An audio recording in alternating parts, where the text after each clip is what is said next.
Hey everyone, Kaylee here to show you how to make your own sparkly hair accessory for the holidays. I love using vintage pins and brooches, but I'm also going to show you how you can use some stuff from the craft store. So you'll need something sparkly, and you'll need something like a clip or a comb to hold it to your head. You'll need wire cutters if you're using a vintage pin, and you'll need a hot glue gun. So let's go ahead and get started with how to remove the pins from any vintage jewelry you might be having. So this is what I'm going to be using. And you can see you still got the pin on the back, and essentially all you really have to do is to take the wire cutters and to cut off where the pin joins with the brooch. I've noticed when I did these on about 2 or 3 that there's always one side that kind of likes to get stuck. So if you just take it and wiggle it back and forth a little bit, you're eventually able to just kind of pry it off or clip all the way through it. And then once you're done, you might be left with some sharp edges, so just kind of gently run your finger over it. If it feels a little sharp, just add some dabs of hot glue on top of those areas so that they can't hurt you or catch your hair.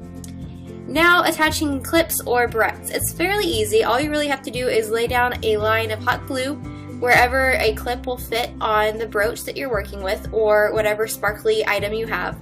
And then you just stick your clip right on top.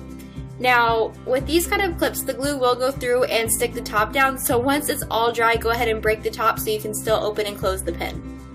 And then if you're using a barrette, you do the same thing. You just add hot glue, adjust the barrette to where you want it, and then you have one. Now, I don't like using barrettes as much because they're a little clumsy to put in the hair, but if you're using a heavy pin, they are a really good option because they won't slip throughout the day.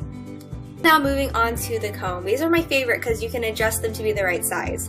You can see this pin is a little bit short for the comb that I'm using, so I just took my wire cutters and I cut it down to the length that I wanted, and then I'm going to go ahead and use that. And you can get these combs from the bobby pin area in drugstores, and they were only about $2 at my Walmart. Then you lay down your hot glue, and you can affix the comb right onto there. You kind of want to put it down, and then once the glue is a little bit cooled, go ahead and press it together with your fingers. Be very careful using a hot glue gun because of course you can hurt yourself. And then moving on, you can pick your favorite sparkles from the craft store. That could be the easiest way to find stuff if you don't really know where to find some vintage pins in your area.